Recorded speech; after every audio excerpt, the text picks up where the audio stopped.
Chapter 2. 110. Shadow of the Past. Technically dead? What does she mean? Sunny glanced at the others and saw that they too were confused. Everyone except for Castor, that is, who seemed like he knew something.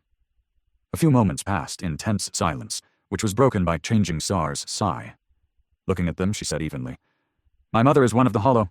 She became Hollow while pregnant with me, actually, so I never really met her. Just her body." Nephis grew silent. After a while, a strange smile appeared on her face. "It's funny, really. When my grandmother was still alive, I made a point of treating that body as nothing but a corpse. But when she passed away, and we were the only ones left, well, I found myself getting a bit confused." Nephis shrugged and turned away once again. "Anyway, before leaving for the first nightmare, I used what little money there was left of our estate to buy her a VIP spot in a specialized Hollow care facility. They are treating her really well. But still, I don't like the idea of her being alone there. So when I return, that's what I'm going to do. Visit her." No one said anything, heavily affected by her words. Sunny stared at Changing Star, trying to imagine what it must have felt like, growing up in the company of your parents' soulless shell. With death staring at you through those empty eyes every day, always looming over you like a dark shadow, both of your past and your future. Maybe that was a part of the reason why Neph hated the spell so much. Sensing the heaviness in the air, Changing Star glanced at them and smiled darkly. "What? Is this your first time meeting a Hollowborn? Well, I can't blame you. Creatures of my breed are pretty rare. In fact, even I have never met another one." Then she sighed and stretched her legs, moving them closer to the fire. "So yeah, that and dye my hair. These are the things I would do in the real world first." Sunny blinked. "Dye your hair?" Nephis nodded. "How is that a priority?" Feeling that he was missing something, Sunny scratched his head and asked, "Why?" She glanced at him in surprise. "What do you mean, why? I'm not used to it, and it's weird. Do I need another reason?" He stared at her with a perplexed expression. Noticing it, Changing Star frowned and asked with a tiny hint of amusement in her voice, "Sunny, did you perhaps think that this is my natural hair color?" He was silent for a while, then opened his mouth and closed it again. "It's not?" Nephis looked at him for a while, with a strained expression, and then suddenly exploded with laughter. Her laugh was melodic, pure, and very pleasant to the ear. With regret, Sunny realized that he had never heard it before. He wished that their lives were different, so that people could hear Nephis laugh more often. But they weren't, and would probably never be. After a while, she glanced at him and smiled. "Sunny, it's silver for spell's sake. Who has natural silver hair?" Luckily, at that point, Kai suddenly came to his rescue. "Actually, I thought that it's natural too. Ah, it suits you very well, Lady Nephis."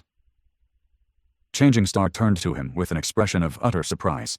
Then, she glanced at Effie with a silent question. The huntress nodded. "Yeah, me too. I mean, who knows what you legacies are even made of?" Nephis blinked a couple of times, then shook her head in bewilderment. "Well, no, it's not natural. It became like that after my first nightmare." Kai leaned forward with curiosity. "Really? What color was your hair before?" She shrugged. "Black. A normal human color."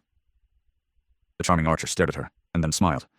"That would suit you very well too, Lady Nephis. Ah, I can just see it." However, Sunny couldn't. The idea of Changing Star without her arresting, eye-catching silver hair simply could not fit into his head, let alone the fact that she was a brunette. How was this even possible? That would look so wrong, right? Well, as it turned out, life was full of surprises. Today, he learned not one, but two entirely new things about the person he had thought he knew the best in the world. Who would have guessed that this would happen? 2. There might be something else, except for skimpy swimsuits to these beach episodes, huh? After that, they spent some time resting and lazily conversing with each other. However, pretty soon, people started to get restless from boredom. To combat it somehow, Sunny suggested the idea of playing a sports game. His motives were not at all dictated by a secret desire to see a bunch of absolutely gorgeous young people jump around and wrestle with each while very lightly dressed. Nope, not one bit. However, things didn't go as he had envisioned them. Pretty soon, Sonny found himself cursing as he was desperately pulling on the golden rope in a furious match of tug-of-war. Well, it was supposed to be furious. But what was actually transpiring was Effie casually holding the rope with one hand, while the four of them, Sonny, Cassie, Kai, and Castor, were trying to move her from the spot with no visible results whatsoever. After a while, the Huntress simply pulled on the rope and sent their entire team to the ground. That's cheating! With a satisfied grin, Effie walked over and towered above him, her arms akimbo. Looking down directly at Sonny, she smirked. Weak. When did you lose your spirit, Shorty? Then she winked and said in a mischievous tone, Back at the cathedral, you were able to perform better. Not to mention last longer. Sonny grew bright red and gritted his teeth. Shut up. People will misunderstand. The Huntress looked at him with a shocked expression. Misunderstand? What are you... Oh. Then she pretended to be horrified and covered her mouth with one hand. You, what kind of a degenerate are you? Training. I meant while you were training.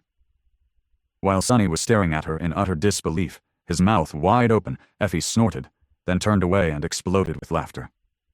Shaking her head, the boisterous Huntress giggled one last time and walked away. No more sports games. Ever. That wretched troublemaker will win them all anyway. He needed to teach himself how to come up with better ideas.